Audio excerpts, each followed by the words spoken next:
Hola, ¿qué tal? Estamos aquí en su programa Legalmente Hablando de Valeriano Abogados. Este es el cuarto programa que tenemos aquí con nuestros amigos Pepe Quintero y Jorge Rodríguez, que son especialistas, las personas que son el piloto de nuestro estado en materia mercantil oral y que nos están impartiendo este mini curso de regalo que gracias a ellos se está dando y pues bueno, un ofrecimiento que hace Valeriano Abogados a través de este programa para todo el público en general y para los abogados. Yo creo que no es un libro, pues es el video o el audio que pueden tener para que puedan manejar sus asuntos mercantiles orales. El día de hoy vamos a continuar con la prueba pericial, no sin antes decirles que aquí abajo está apareciendo el número del WhatsApp para que envíen todas sus preguntas, porque en el siguiente programa nuestros amigos van a contestar todas las dudas, todas las inquietudes, todos los tips que ustedes quieran. Ahorita es el momento, porque ahorita no están en el juzgado y ahorita lo pueden hacer. Ya en el juzgado, pues ya no, señora, ahí ya va a ser como va. Pues regresamos con nuestro amigo Jorge, quien nos va a hablar de la prueba pericial. Perfecto. Bueno, retomando entonces el tema, lo que veíamos nosotros es cuándo voy a ofertar la prueba pericial, qué fines tiene la prueba pericial. Entonces, tal vez creo que hay que reiterar lo mismo, ¿no? El juicio oral mercantil como tal tiene normas específicas y especiales. Y nos lo dice ahí el artículo, lo reitero, el artículo 1390 bis 13 te dice: desde mi escrito inicial de demanda, contestación, vista o reconvención, tengo que ofertar mis medios de convicción. Tengo que poner lo siguiente, nos dice ahí el primer párrafo, dice ahí: si se trata de la prueba testimonial, testigos y domicilio, ¿y qué voy a demostrar? La pericial nos da un poco más de margen y dice ahí: tendrás que poner el nombre del perito, la ciencia y arte que desempeña como la cédula, y en su caso también el domicilio, y el cuestionario a resolver subsiste también por otro artículo en común. ¿Qué quiero establecer con esto? El 1390 bis 13 es la base de las pruebas, pero cada una de las pruebas tiene artículos en específico. Es decir, el 1390 bis 13 regula la testimonial, la confesional, la instrumental y la pericial. Y nos vamos a ir a cada símil en específico. Es como comentaba Pepe, en su caso la confesional, el 1390 bis 41 es un solo artículo. La testimonial que estábamos comentando en el bloque pasado son dos artículos, 42 y 43. Y la pericial se compone viene siendo el 46 y 47. 46, 47 y 48 son tres articulitos. Entonces, como base, como abogado, primer consejo que les doy: lean antes de ofertar su medio de convicción el 1390 bis 13. Cuando llegue a poner mi prueba confesional, váyanse a la prueba en específico. Es decir, el 1390 bis 41. Y luego, si me voy a la testimonial, me voy a ir al 1390 bis 13, 1390 bis 42, 43. Y aquí que interesa la prueba pericial. ¿Y por qué lo señalo? Porque el cuestionario a resolver viene en un artículo y en otro no. Entonces, si aquel abogado patina y no pone el cuestionario, dice: oye, es que aquí se ve diferente. No, coexisten. ¿Y por qué pongo el ejemplo? Porque ya pasó alguna persona que se le olvidó poner el cuestionario. Y dice él: es que el artículo en alusión no me lo pide. Entonces dice ahí: el artículo que vale es este. Él se va a un amparo que termina en la corte. Hubo un amparo en revisión que la corte resuelve y dice: no, subsisten. Son dos artículos en común que regulan la prueba. Uno es el base y el otro como tal es el que te regula la prueba. Entonces, con la pericial, lo que a nosotros nos pasó en la práctica de una nulidad de transferencias bancarias, resulta que ¿quién pone como tal la pericial? ¿La parte accionante o la parte demandada? No sé si recuerdan que nosotros vimos que hay una confusión, porque aquí no opera el que afirma está obligado a probar en temas de nulidad de transferencias bancarias por los contratos adhesivos y la seguridad bancaria. Entonces, quiero aterrizar la idea, ¿no? Porque a lo mejor me confundo. Yo banco podría demostrar, yo que tengo que demostrar la seguridad bancaria, ¿podría demostrar la seguridad a través de una confesional? Pues obvio que no. Yo le voy a preguntar a la contraparte, le voy a decir: oye, ¿mi sistema es seguro? Pues simplemente lo voy a reprobar porque no son hechos propios. ¿Qué le va a constar a la parte actora si el sistema es seguro? Más bien el banco lo que intenta hacer es jugar o en su caso irse por la prueba confesional y demostrar el descuido de la parte del usuario financiero, de ese usuario que en su caso le prestó la tarjeta al amigo, la descuidó, la dejó, no reportó.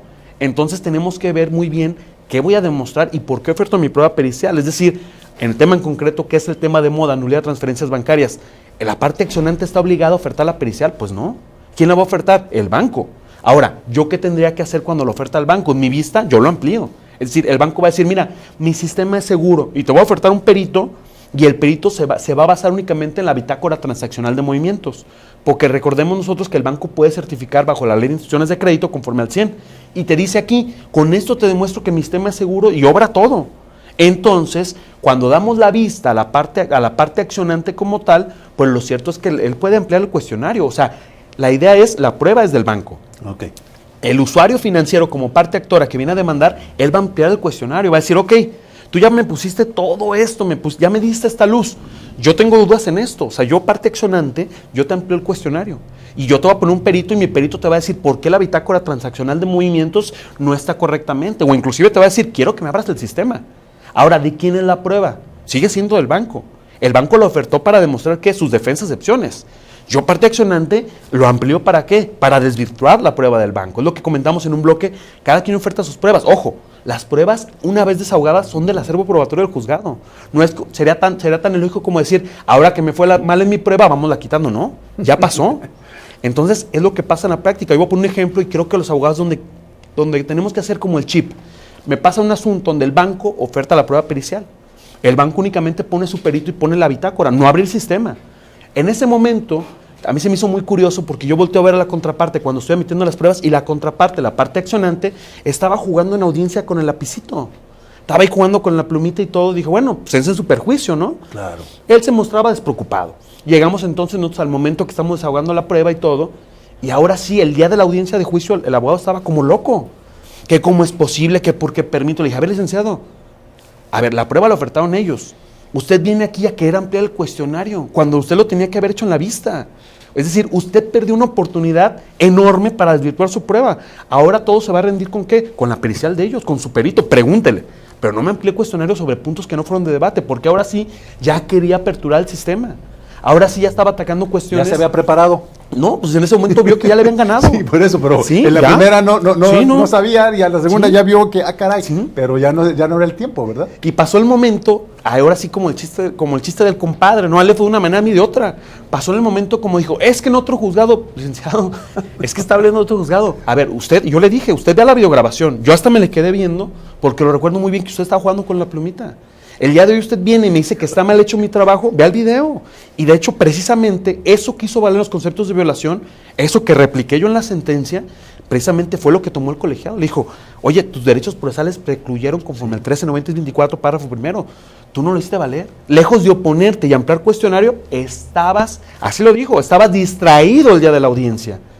Entonces sí trascendió el resultado del fallo. Claro. Pocas veces creo que pasa esto, pero aquí nos habla entonces, porque ya cuando el cliente volteaba a ver al abogado, pues volteaba a ver como diciendo, oye, pues estaba muy seguro, y ahora no, y ahora el juez está diciendo, esa es la inmediación. Yo le decía en su cara, le decía, discúlpeme, licenciado, pero digo, uno de los va a salir mal y no soy yo. Usted ese día no dijo nada y usted me está hablando ahorita que la bitácora es falsa y que ¿en qué momento lo objetó cuando se admitió? Porque ojo, lo que decíamos, la preliminar se admitió y ahí conforme al 1390-45, ahí debió haber objetado valor y alcance probatorio y es que en su caso la bitácora, pero no lo hizo. Entonces el día de hoy que intentaba restar el valor probatorio, ya no era el momento procesal oportuno y al final todo esto trascendió el resultado del fallo. El colegiado dijo, evidentemente demostró que había seguridad bancaria a través de la bitácora. Él atacaba en los conceptos de violación y decía, es que nunca aperturó su sistema. ¿Y qué fue lo que dijo en su caso el colegiado? Nunca se lo pediste en el momento procesal oportuno. Y luego me gustó un concepto de violación que decía él, nunca vino el perito, aceptó y protestó el cargo en el escrito donde comenzó con la prueba. Y hay un criterio que te dice, espérame, aquí no tiene ni qué protestarlo. Si el 1390-13 te dice que en el escrito inicial de demanda no vas a poner el nombre, domicilio, cuestionario, ciencia y arte, con eso basta. Y luego le dice el colegiado lo mismo. En todo caso, cuando lo admitiste, tuviste que haberte inconformado. Y lejos de esto, ahora vienes y lo haces valer un concepto de violación y le sobreseen esos conceptos de violación, los decretan inoperantes por sobrecimiento por no hacerlo valer en el momento procesal oportuno. Pero bueno, otro experto es mi compañero Pepe, que yo le aprendí todo, ¿eh? Si estoy mal, la culpa de él. Lo aclara fácilmente. Pero vamos a continuar, pero en esta primera pausa comercial, pero bueno, qué bonito es la amistad y cómo se llevan estos par de muchachos que, bueno, tienen todo el know-how para este tipo de juicios. Regresamos.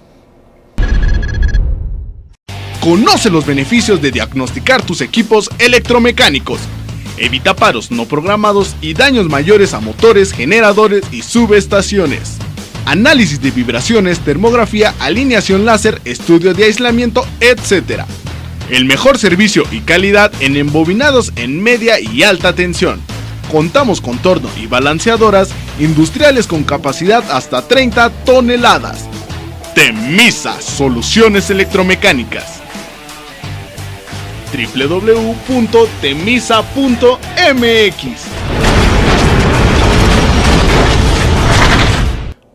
Hola, soy el licenciado Francisco Valeriano y soy el director general del Centro de Rehabilitación Dios por Siempre de Lux. ¿Conoces a alguna persona? ¿Tienes algún familiar que cayó en las garras de las adicciones? 18 años nos garantizan que podemos ayudarle. Ven, conoce nuestro tratamiento. Son 6 meses, pero podemos apoyarlo. Tenemos bolsa de trabajo, estancia, podemos ayudarlo y convencerlo. Te esperamos.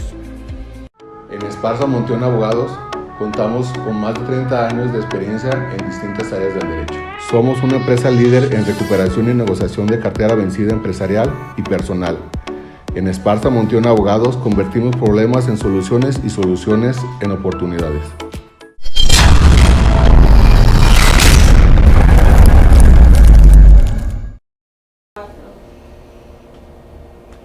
Regresamos, seguimos aquí con nuestro amigo Pepe para que continúe con esta explicación. Bien, retomo esta parte de la prueba confesional. Insisto, en mi opinión creo que la prueba confesional, el legislador no dimensionó el efecto que tuvo el haber modificado con el artículo 1390 bis 41, el haber eliminado las posiciones. Las posiciones tenían una razón fundamental, es justamente, y así parte de su nombre es ese, es el posicionamiento que tiene la parte para efecto probatorio. Es decir, yo qué afirmo para mantener mi afirmación vigente durante el proceso y arrancar de mi contraria justamente una respuesta positiva de mi afirmación. Ahora que quitamos las posiciones, se convierte en un interrogatorio prácticamente libre, es básicamente una declaración de parte.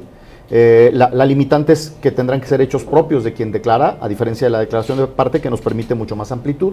Entonces, el hecho de haber quitado las posiciones técnicamente sí permite una mejor técnica de interrogación. La realidad es de que sí permite una mejor condición de diálogo y creo que puedes traer muchos más datos de prueba así. Pero creo que debieron haberle quitado el nombre de prueba confesional, debieron haberla dejado como declaración de parte de hechos propios del declarante. Eso. Una cosa de esa naturaleza y me parece que hubiera sido pero sí más fue una mejora, ¿no? En resultado, yo te diría, me atrevo a decir que sí, ¿no? No obstante que la técnica no fue la adecuada, creo que el resultado sí ha sido favorable. Porque ¿qué pasaba antes, Pepe? ¿Qué hacíamos los abogados? Es una confesional, tú dito no a nada, a todo, y ya era la regla, ¿no? Hoy día siguen preparando a las partes y es un error que siguen cometiendo. Si van a preparar a su cliente para que vaya al desahogo de una audiencia, no lo preparen para mentir, preparen para efecto de que los argumentos que vaya a desarrollar en el desahogo de la prueba sean los que vienen plasmados en su demanda y tenga congruencia con lo que está narrando, con lo que narró en su demanda y con lo que va a declarar. El tema es que siempre les dicen, usted diga a todo que no. Entonces hay ocasiones en que ¿cómo se llama? No. Imagínate, y es casi un hecho. Y además, la realidad de las cosas es, les preguntan cosas que tienen que ver con circunstancias de modo, tiempo y lugar y responden no. Entonces ahí es cuando les dice a la parte, oiga, le recuerdo que usted está protestado para que si se rehúse a responder o bien pretende responder con evasivas, se va a tener por cierto el hecho que se pretende. Porque ahora como quitamos las confesionales ya no es una pregunta cerrada con una respuesta afirmativa o negativa, ya ahora las respuestas tendrán que tener la misma connotación de la pregunta, es decir, sobre hechos generales que tengan que ver con la litis, desde luego, y propios de la parte. Esos son los únicos requisitos. Pero ya te puedo preguntar circunstancias de modo, tiempo y lugar, como si se tratara de un testigo, de una declaración. Entonces, bajo esa premisa, ya el responder que sí o responder que no, ya no es suficiente, ya no es una buena técnica de preparación de mi cliente el solo decirle que niegue los hechos. Ahora hay que tener conocimiento de todo el evento. Sí. La verdad es que es bien triste ver cómo la parte va y declara y no tiene ni siquiera conocimiento de lo que dijo en su demanda o en su contestación. Porque fue diferente a lo que es, porque el abogado le cambió todo. Entiendo que el abogado construye esa idea que su cliente le dio. Me parece bien, está bien. El tema es, hay que compartírsela a tu cliente, ¿no? Si no, el resultado verdaderamente va a ser catastrófico. Yo sí creo que la prueba ha desmerecido justamente porque abusamos de ella. Se abusó justo de la mentira, entonces la confesional se abusó de la mentira y se abusó en algún momento de la coacción para efecto de obtener una confesión y entonces la prueba empezó a desmerecer ese valor probatorio que tenía. Y creo que ahora otras más tendrán que ser concatenadas con la prueba confesional para obtener un mejor resultado. Como puede resultar la confesional, que en mi opinión el legislador tuvo un atino en permitirnos poder interrogar nosotros como jueces al testigo. Entonces yo te diría, para que tratara la testimonial como elemento y lo que vemos en las audiencias, ¿no? Una pregunta, a ver, sabemos que los abogados les decimos a los clientes, usted diga que no, mienta, cámbiele, pero ¿qué pasaría si nuestro derecho fuera como el derecho anglosajón, en donde hay una penalidad de 5 años efectivos por el perjurio, o sea, por mentir. ¿Qué pasaría aquí en México si usted diga lo que quiera, señor? Nada más que le recuerdo que si dice mentiras va a ser sujeto a esta penalización y a lo mejor cambiarían las cosas. Mira, te doy mi opinión. Finalmente, el delito de declaración falsa ante autoridad en funciones, ahí está, la sanción es severa, tanto económica como de pena corporal, es severa. En una ocasión, en un curso, yo les decía, el tema es, a mí me parece un absurdo que vengan y le declaren falsamente a un juez en materia civil, en materia familiar, en materia mercantil, y luego tengan que someterlo a la ponderación de un fiscal, de un ministerio público, para que luego él lo ponga a la consideración de un juez penal. Yo decía, por técnica creo que perdemos mucho tiempo, me parece que desmerecemos esa parte. Y una persona que asistió al curso, muy atinadamente, seguramente era experta en materia penal, me dijo, mire, creo que está equivocado.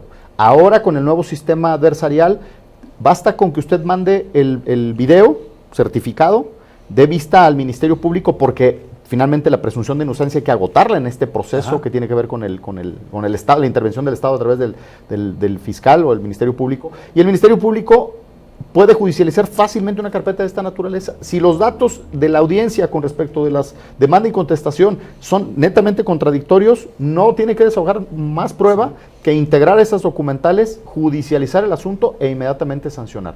Lo que sí creo es que esa sanción sí tendría que ser más severa, no conmutable, para efecto de verdaderamente generar lo que tú refieres en el sistema anglosajón.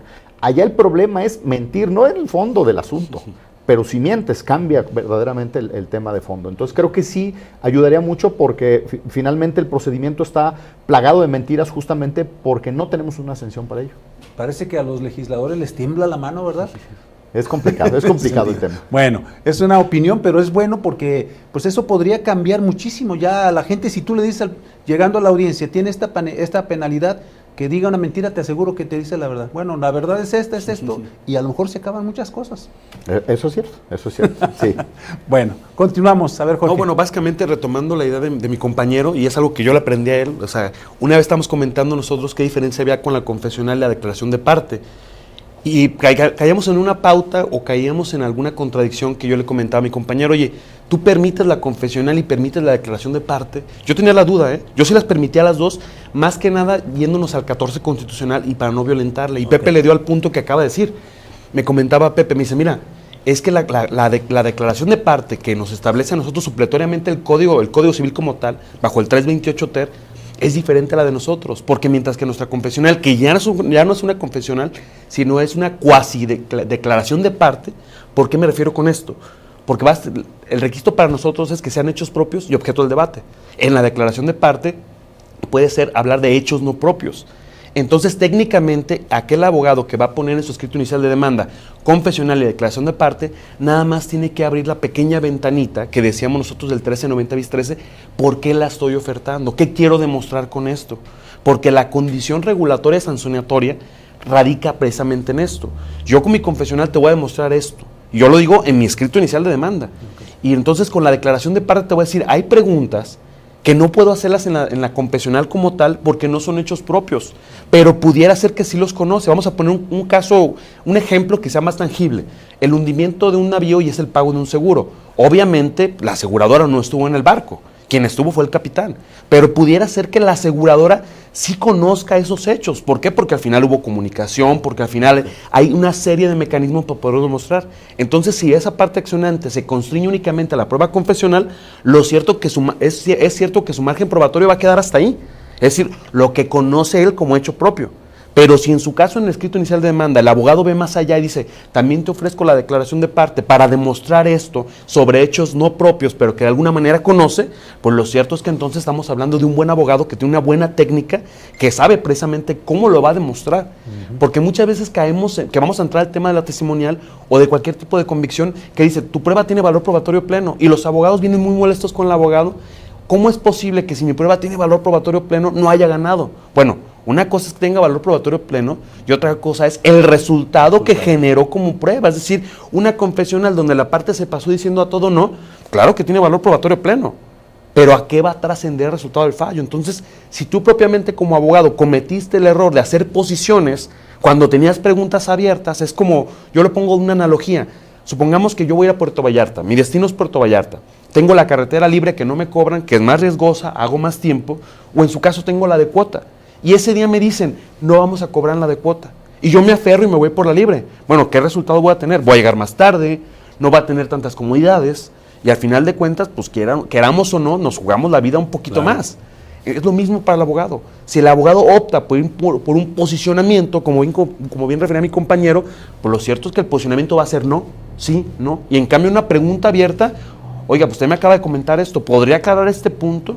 Y ahí es donde la persona que está confesando a través de preguntas abiertas tiene que caer a responder, porque el juez lo va a constreñir. El juez va a decir, oiga, no me conteste con evasivas, aquí no es un no o un sí, dígame el por qué. Ah, bueno, entonces ahí se empieza a abrir el campo de batalla. Ahí es donde precisamente el abogado parte de una premisa firme y dice, aquí le estoy preguntando cuestiones que él conoce y sabe, porque un no es una contestación, es un posicionamiento. Si tú le estás preguntando que me establezca este hecho en concreto, señáleme ese día, ¿cómo vio usted los hechos? ¿O qué vio a través de esto? Ah, caray. Ese posicionamiento entonces me va a dar más preguntas y vamos a empezar a dirigirlos. Si aunado a esto el juez es un juez más activo, oiga, usted me contestó hace rato de esta manera. Y ahí viene la falsedad de declaraciones. Oiga, le reitero que usted está bajo protesta de decir verdad, bajo el 1390-26, párrafo 3, y aquí hay una pena privativa de libertad de 1 a 5 años en materia penal. ¿Qué pasó ahí? Entonces, ese posicionamiento hace que las partes cambien, en la testimonial o confesional. Pero digo, esto es lo bonito de este sistema. Pero volvemos al mismo punto de partida. Si el abogado no sabe jugar en este nuevo tipo de sistema, pues simplemente tenemos grandes herramientas con abogados que no están transitando como lo deberían de hacer. Yo creo que ese es el punto, ¿no? Entonces vamos a entrar ahorita al testimonial y vamos a ver cómo trasciende ese posicionamiento en las preguntas. Y como dice Pepe, aquí sí nos dieron una carta abierta al juez para que el juez se volviera activo. Es decir, el juez dejó de ser un árbitro de fútbol y dirigir a meterse también al tema. Entonces eso cambia el posicionamiento también de los jueces. Sí, finalmente lo que se busca es la verdad, ¿no? O sea, yo creo que el juez busca la verdad. ¿Sí? A veces no nos prestamos o no ayudamos, claro, pero pues ustedes buscan, bueno, dígame la verdad, y yo ya con poquitos elementos a lo mejor yo ya le busco. Sí, sin duda en la confesional seguimos teniendo limitantes como juzgador, no podemos entrar en el juego de esas preguntas y respuestas y luego de repente te genera una frustración, te das cuenta que sigue, por ejemplo, tú le dices a la parte, formula interrogatorio libre, ¿cómo no? Que diga cómo es cierto, cómo lo es, ok. A la dejaste la primera. A la segunda, omita todo eso, a la pregunta concreta. Muy bien, señor juez. Que diga cómo es cierto, cómo no es, pues ya lo dejas. ¿No? Pues, si él quiere seguir teniendo una posición con ese formulario. Libre. Bueno, pues, finalmente las preguntas son como él las quiera formular. Claro. O sea, tampoco no podemos nosotros invadir esa parte que es exclusiva de las partes. Pero al final del día creo que sí es bien importante que sí nosotros tomemos un papel más rígido en el sentido de sí advertir a las partes, al abogado que pueda estar cuestionando de forma insidiosa, decirle evite preguntas insidiosas, pero a la parte que es evidente su forma de evadir la respuesta o de mentir, bueno, también recordarle que está protestado o al caso, ordenar que se le dé vista al Ministerio Público, al fiscal, para efecto de que lleve a cabo el proceso que corresponda. Eso finalmente flexibiliza los temas y ven que el tema va en serio en este tema. De otra manera pareciera esto chunga, la verdad es que es bien complejo y esa parte es frustrante. Y en la confesional sí nos da esa posibilidad de libertad. Yo lo que sí recomiendo mucho es, el abogado que va y hace un interrogatorio en vía de prueba confesional, esté pendiente, sí, de lo que va a preguntar, pero también esté pendiente de lo que le respondan. Los abogados se pierden en su pregunta y mientras están anotando la otra, no están escuchando la respuesta. Y en la respuesta puede estar la clave, porque ahí la siguiente pregunta puede ser clave, ¿no? Mira, nos damos cuenta de eso porque el abogado de repente, en su segunda pregunta, formula una pregunta de lo que le acaban de responder. Por ejemplo, que diga si conoce a Leopoldo Valeriano. Sí lo conozco porque mire, y te da una explicación de por qué. Que diga por qué lo conoce. Bueno, amigo, ¿qué no acabas de escuchar? Te dijo ya por qué, pero es justamente, primero porque no vamos preparados para la audiencia. Y no, yo siempre insisto, sí es cierto que no son por escrito las posiciones, pero hay que llevar nosotros ya estructuradas nuestras preguntas. Algo muy común, no escuché la pregunta, me la repite. Si nosotros hacemos todas las preguntas de manera espontánea, es imposible que la repitamos exactamente igual. Digo, al final del día por técnica no pasa nada porque formulamos las que sean necesarias. Pero si yo voy preparado y me dicen, no entendí la pregunta, me la repite, ¿cómo no? La vuelvo a estructurar exactamente igual, yo se la repito. Y aquí está mi pregunta, pero hay infinidad de abogados que entiendo que tienen mucha habilidad y pueden ir construyendo sus preguntas así, de forma espontánea. Pero basta con que te digan, no escuché o no entendí la pregunta y entonces otra vez hay que reestructurarla porque no la podemos estructurar exactamente igual. Okay. Por eso creo que por técnicas hay que llevarla. Y claro, estando pendiente, pues ahí me aviento las que considere que en ese momento fueron saliendo justamente de la declaración de la persona. Pero en definitiva fue un gran avance de todos modos, ¿no? Sin duda. Hay que recordar que se reprobaba el 60% de las posiciones. Entonces, el legislador eso fue lo que tomó en consideración la exposición de motivos, que era tan compleja la técnica y tan susceptible de interpretación, cuáles y cuáles no eran las que se aprobaban, que dijo, quitamos las posiciones, sean preguntas, punto. Y entonces, bueno, pues sí, no es la mejor técnica para la prueba, pero al final del día sí dio mejor resultado. Perfecto. No, pues a mí en lo personal sí me gusta ese tipo de innovación, porque creo que antes estábamos así como frenados al 100%, no, espérese, y luego de aquí que la calificaban, ya el otro ya había pensado ya la respuesta, ¿no? Le das mucho margen, sí. Y luego si había la discusión, que te pasabas con el juez, por ejemplo, pues ya el otro ya tenía 5 o 10 minutos pensando. Cualquier técnica de interrogación se perdió. Sí, se perdió, y luego el mismo secretario le decía, no por esto, entonces ya mismo, sí o no, ya estaba escuchando, entonces no por esto quise que me voy por acá, no sé, sí. Bueno, nosotros lo veíamos mucho como postulantes, ¿no? Dicen en algunos lugares que llevaban las preguntas ya prácticamente en una memoria junto con las respuestas, en algunos otros estados y en algunos otros poderes judiciales. Sí. Digo, en Bogotá, me acuerdo, ahí anda. Esto es broma, ¿no? Entonces, eso es lo que hay que evitar. Me parece que creo que ahora es un tema serio. Si la prueba no me va a contribuir, no la incorporemos al proceso, no tiene sentido. La cosa es que, bueno, muchos lo que pretenden es solamente dilatar el proceso. Perfecto. Vamos a nuestra segunda pausa. Esto se pone cada día más padre. Conoce los beneficios de diagnosticar tus equipos electromecánicos. Evita paros no programados y daños mayores a motores, generadores y subestaciones. Análisis de vibraciones, termografía, alineación láser, estudio de aislamiento, etc. El mejor servicio y calidad en embobinados en media y alta tensión. Contamos con torno y balanceadoras industriales con capacidad hasta 30 toneladas. Temisa Soluciones Electromecánicas. www.temisa.mx.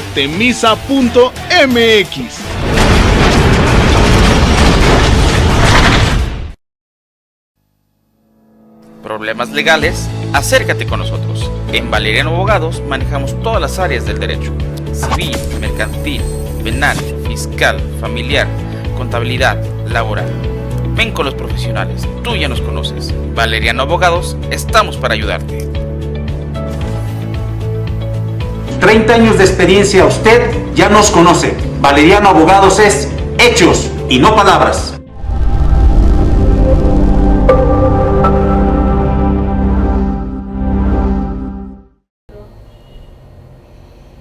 Regresamos, está esto muy bueno, muy interesante. A ver, continuamos, Pepe.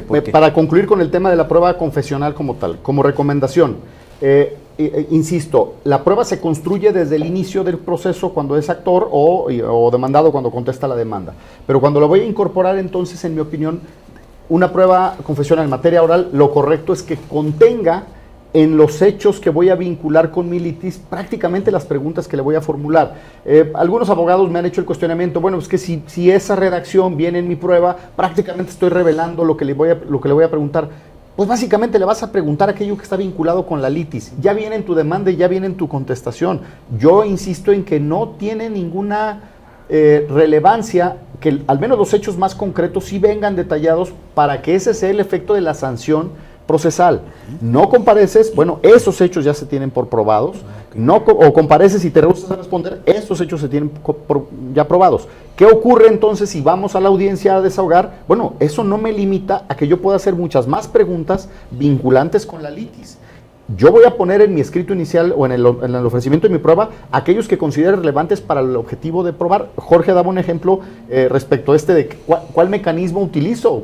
Si me voy por la libre o me voy por la de cuota, ¿cuál es el más sencillo? Yo les diría, tomemos la de cuota, no le demos vueltas.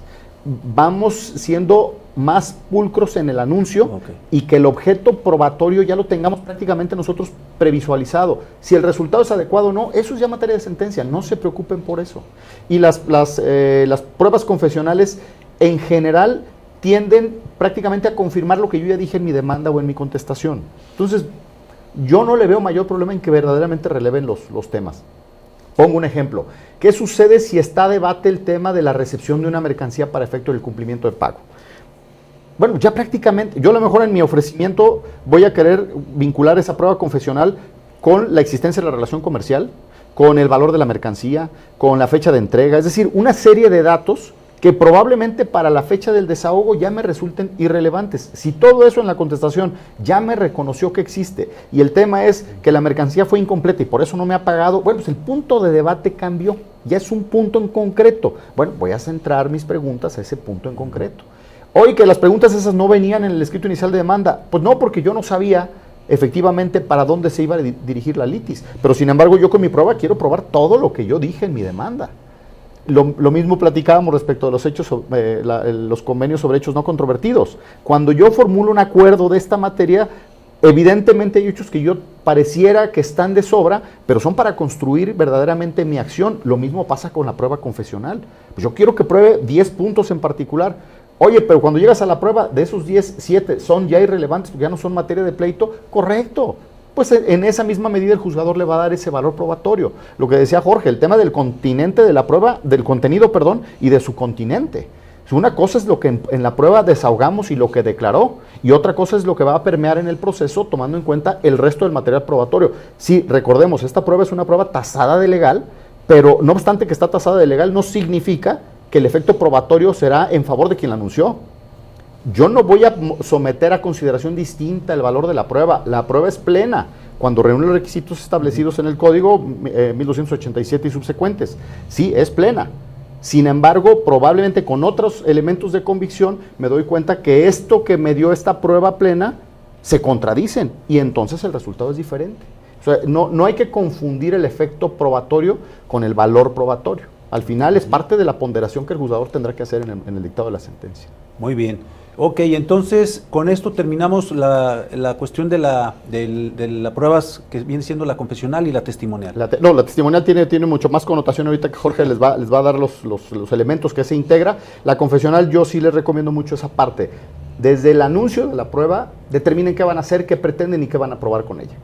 Si el resultado es ese o no, eso no se preocupen al inicio, ni en la demanda ni en la contestación. Ustedes así, esa es una buena técnica de interrogación. Cuando vayan al desahogo de audiencia, lleven ya preconstituidas sus preguntas, ya impresas en una hojita y sobre la marcha pueden formular más, sin duda, no pasa absolutamente nada, pero ya traen construido ese elemento probatorio. No entiendo, pueden tener mucho conocimiento, mucha técnica, conocer muy bien su asunto. Yo les diría, no sean tan espontáneos. Me parece que si somos más estructurados, creo que podemos tener mucho mejor resultado. Ok, bueno, pues muy bueno tip. ¿Qué otra cosa sería, Jorge? Bueno, básicamente, si nosotros lo vemos para finalizar tal vez este bloque con la prueba confesional, yo creo que el gran problema que tenemos los abogados, o que en algún momento no vemos el margen probatorio a dónde va a llegar, es que las lanzamos o las ponemos simplemente por ponerlas.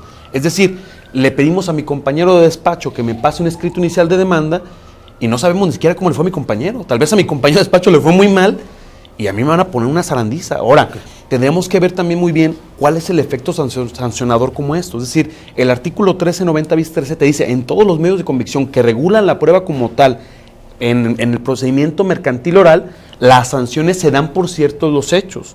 Voy a poner un ejemplo muy claro ya para finalizar. En una acción causal lo que decíamos, si mi escrito inicial de demanda nunca revelé, nunca dije cuál es la causa generadora, y en mi confesional pongo, voy a demostrar todos y cada uno de mis hechos, pues sí, se van a por cierto todos. ¿Cuáles? Los de mi escrito inicial, pero nunca pusiste cuál fue el hecho generador. Y luego viene la molestia de la parte con el juez. Óyeme, inclusive decretaste por cierto los hechos, ¿sí? ¿Cuáles hechos? Los del escrito inicial. Entonces, ¿qué trascendió los hechos? Que nunca revelaste la causa generadora. Y viene la molestia que hasta en rebeldía. Viene en rebeldía, y pasan con el juez y dice, pero es que estaba mal tu escrito inicial desde el momento que lo formulaste y me lo presentaste, ya estaba mal. Ya dependías, porque entonces yo, como decía mi compañero Pepe, yo si fuera la parte contraria te diría, no vayas. Van a dar por cierto los hechos. ¿Cuáles? Los del escrito inicial. Y nunca puso cuál es la causa generadora. un buen abogado desde ahí ya Exacto. ganó el asunto. Sí. Sí, la contestación es una cuartilla, ¿no? Y le pones la jurisprudencia esta que nos indica que la acción causal la prueba el actor Sí. con los hechos que Con los revela el caso hechos. subyacente. Si contestas o no, si los reconoces o no, es Exacto. irrelevante. Entonces, es 2 cuartillas y el asunto está ganado, ¿no? O sea, es muy triste Sí. justamente Sí, sí. por eso. Porque los abogados luego piensan que es la conducta del juzgador. No, no es por ahí.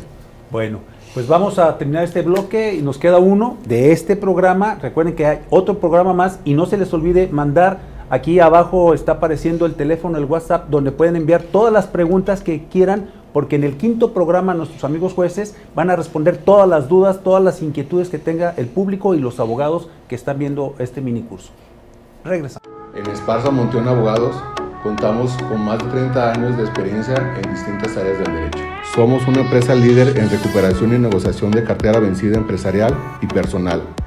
En Esparza Monteón Abogados convertimos problemas en soluciones y soluciones en oportunidades.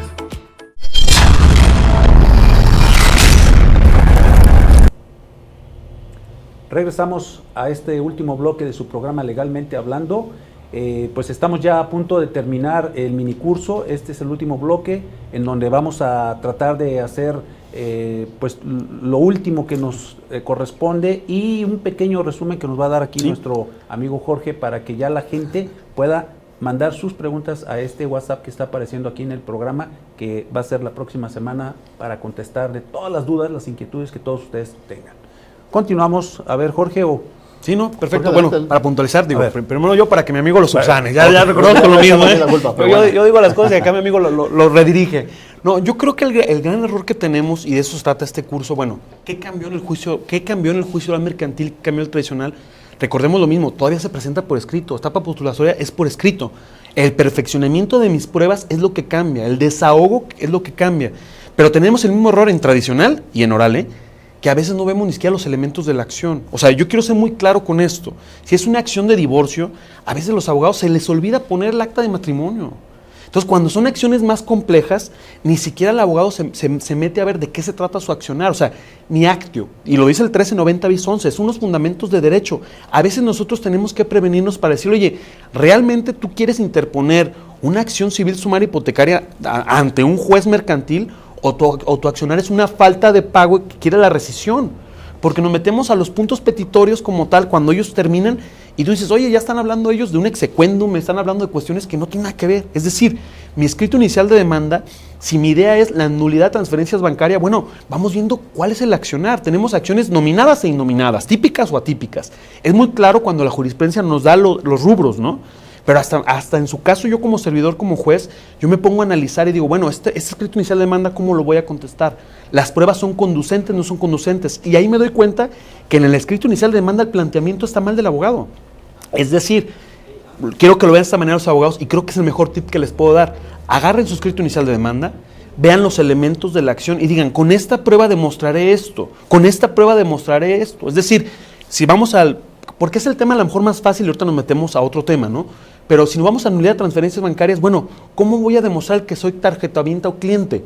Pues en su caso lo voy a demostrar con el contrato. Ahora, ojo, no tengo el contrato. Desde el escrito inicial de demanda, el 1061, fracción tercera, párrafo primero y segundo, me dice, tendrás que poner bajo protesta de decir verdad. Si es una documental pública, que por lo tanto obra en poder de una institución, tienes que exhibir el acuse. Y el bajo protesta siempre. Me ha pasado a mí ver asuntos que el abogado por el descuido hace bajo protesta, no lo ponen. ¿Y en qué trasciende el resultado del fallo? Que el banco hábilmente se va en rebeldía, porque el banco sabe jugar. Dice, bueno, ¿dónde demostró en su caso el contrato? Porque no lo demostró, él vino y lo dijo, pero lo tiene que demostrar porque son elementos. Okay. Y la parte simplemente manifestó que era usuario y el número y ya, con eso se quedó. Entonces, esa parte accionante se la está jugando en el procedimiento. Ojo, el banco, ahí es donde también tenemos que ver si subsana el error o no. Okay. Porque bajo el principio de la adquisición de la prueba, el banco generalmente, como contesta por cúmulos, te avienta los contratos, te avienta todo, y ni siquiera estaban admitidas las pruebas. Es decir, en la audiencia preliminar, el juez ya le iba a desechar. El juez iba a decir, no hay contrato, no hay relación. ¿Y ahí lo subsanó? Y entonces ahí, exactamente. Entonces el banco llega y lo subsana. Aquí es el punto que yo les digo que ustedes, como abogados, vean muy bien el accionar y vean muy bien qué obligación tengo yo de demostrar. Entonces, si yo voy a demostrar en su caso la existencia de la cuenta, pues con los contratos. Si voy a demostrar en las transferencias bancarias, ¿cómo lo haría? El estado de cuenta.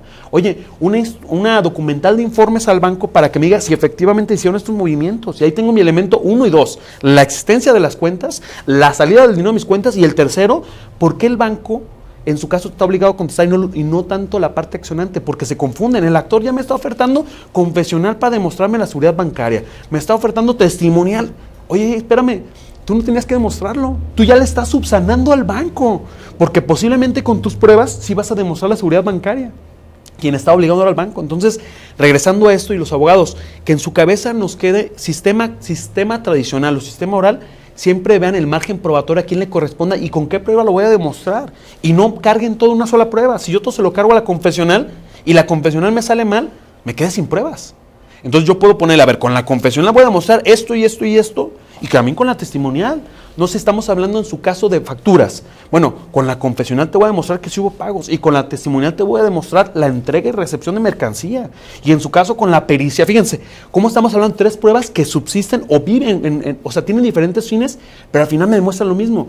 Y una pericial en su caso de, no sé, con perito contable, eso me va a demostrar si le entró el dinero o no le entró. A ver, tráigase los libros contables y vamos viendo si es el pago o no. Vamos viendo si realmente la entrega. Ah, mira, hay una bitácora cuando estábamos ahí que la parte la tiene en su poder y esa bitácora ahí te dice, y con eso lo voy a demostrar. Entonces tú ya requieres a la contraparte. Pero cuando el escrito inicial de demanda dice, lo voy a demostrar todo con la confesional, pues yo parte demandada me la pusieron muy facilita. Pues simplemente, ¿qué voy a hacer? Pues yo lo dejo que él siga viviendo con su única prueba, ¿no? Yo en su caso me traigo mis trabajadores y demuestro que nunca hizo la entrega. Pero entonces estamos hablando de un margen probatorio y estamos hablando de que existen pruebas y cada uno tiene diferentes vertientes. En la confesional, ¿qué es lo que se tome? Lo que se perjudica. En la testimonial, ¿qué? Lo que vieron los testigos a través de los sentidos. Y en la pericial, en su caso, un experto en el área que va a venir y nos va a enseñar, porque es la verdad. A mí me ha pasado que tenemos excelentes peritos, y lo digo así abiertamente, no sé, en su caso Eleazar Navarro, hemos visto a Mireles, a Ramón Ochoa, hemos visto a Aarón. A mí me gustan esos peritos porque yo desde que veo que las partes los ponen, este asunto va a estar buenísimo. Okay. Invito a los abogados y digo, vénganse porque aquí sí van a salir chispas. Vamos en un perito, que el perito sabe muchísimo de esto, el otro perito también, ¿y quién va a ser entonces el auxiliar de la justicia?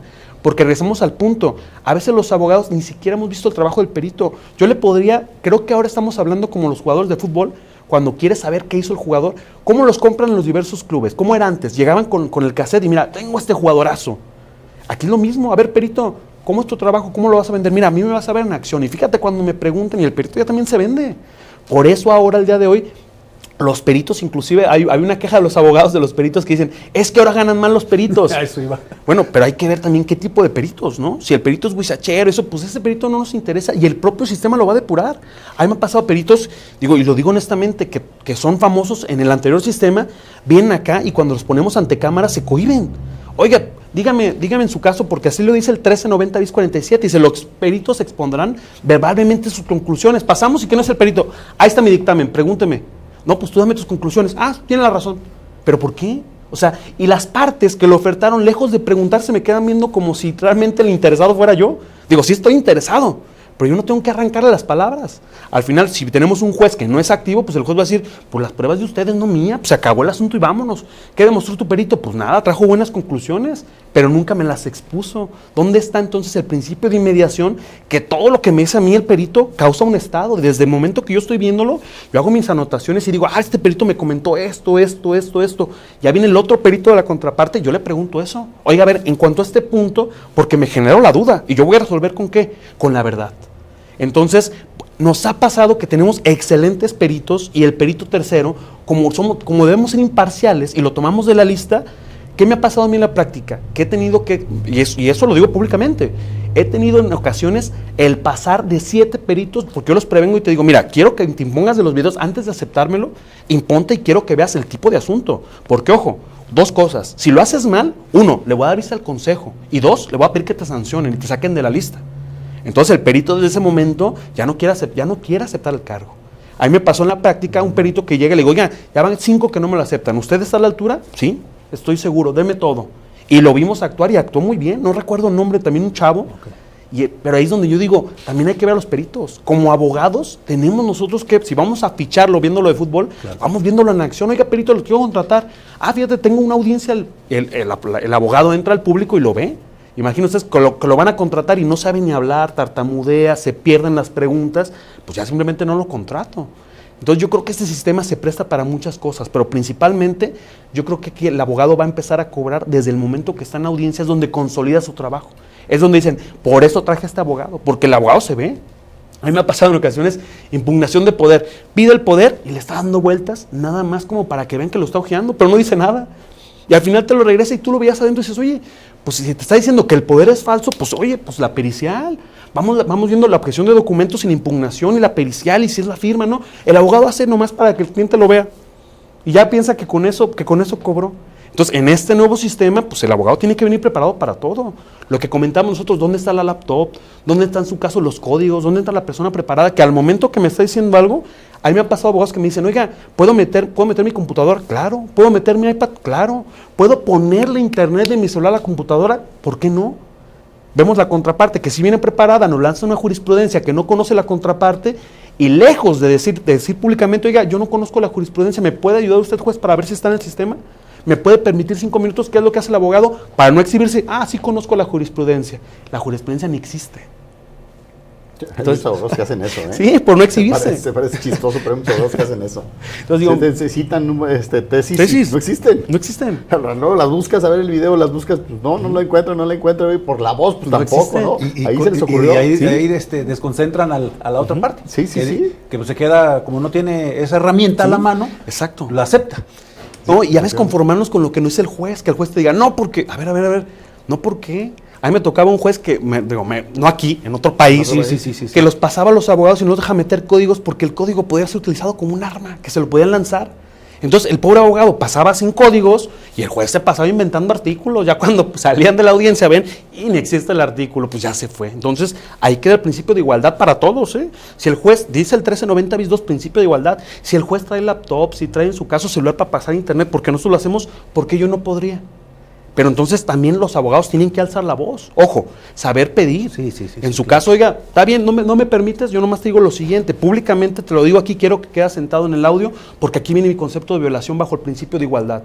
Quiero que quede sentado que el juez me está prohibiendo el marco para poder yo ver mi jurisprudencia, para poderme defender, y ahí no tenemos un justo y debido proceso. Ya me agarro yo, si quieren, del pacta sunt servanda, me agarro de lo que quiera, me agarro del 25 de Derechos Humanos del Pacto San José, oye, un recurso sencillo, ya le digo, es más, y lo remato, y quiero copia certificada para interponer la queja conducente ante el Consejo de la Judicatura. ¿Pero qué tiene que decir, juez? Vámonos pasando el internet, préstenle la computadora, pues ya estamos en un plano de igualdad.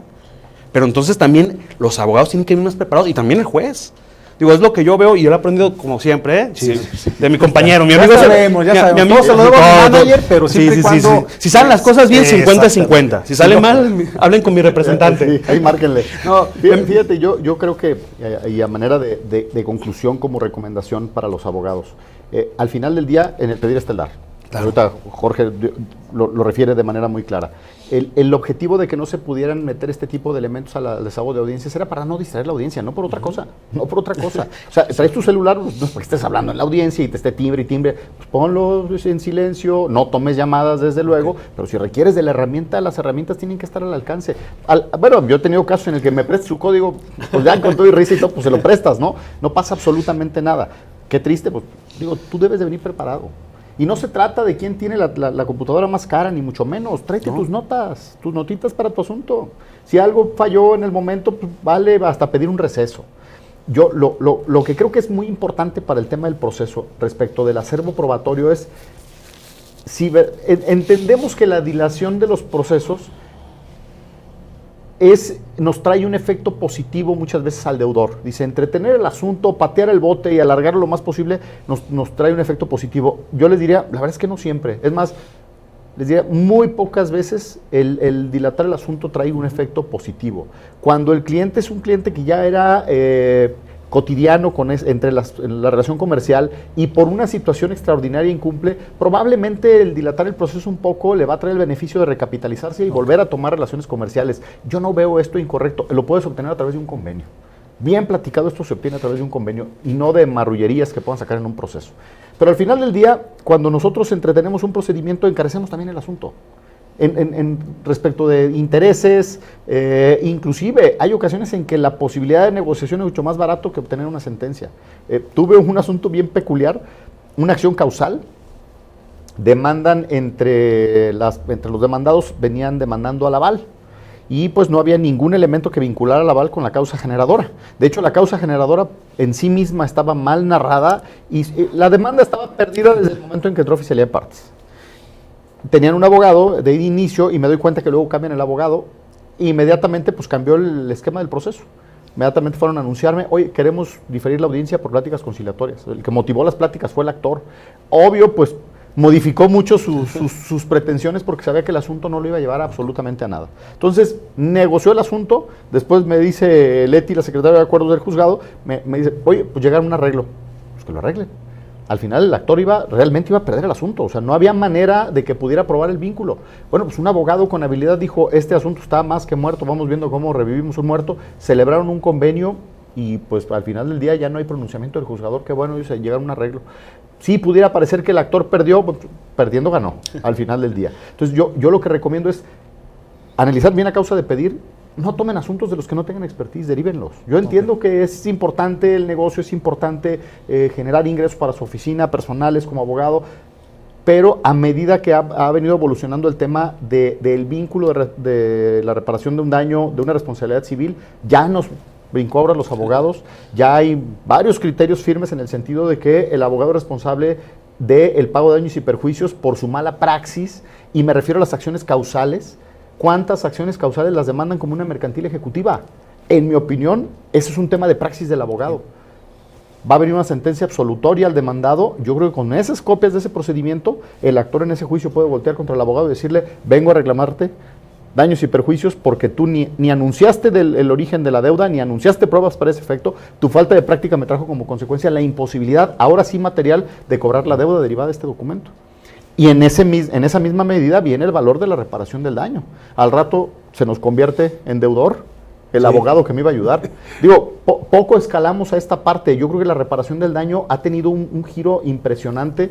Ahora hay cada vez más y más demandas de reparación de daño en materia civil, de daño moral, de daño psicológico, de los efectos permanentes del daño, que eran impensables en nuestro sistema de impartición de justicia. O sea, demandar a una persona por un daño moral o por daños permanentes respecto de un daño causado era impensable. Ahora no, ahora las acciones, ya sea en materia civil, inclusive yo te diría hasta en materia mercantil de reparación de un daño, pudieran ser ahora mucho más, económicamente más fuertes que el propio generador, el hecho generador del daño. Entonces, son acciones que han sido muy poco exploradas.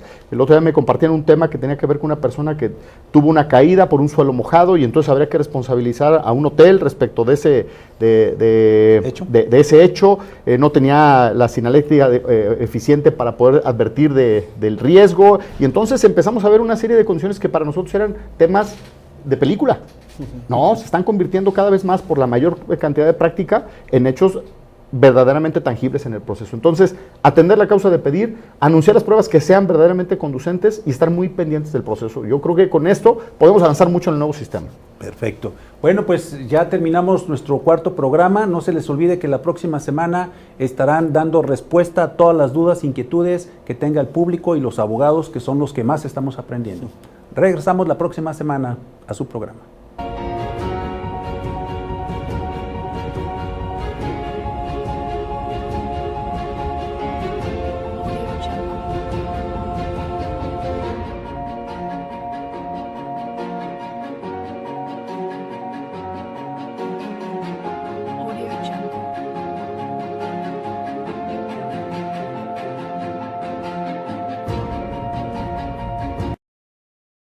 Muchísimas gracias, maestro Honrado, como siempre, con la invitación. Tu todos los avances, el crecimiento que ha tenido tu programa. Como principal maestro, quiero reconocerlo.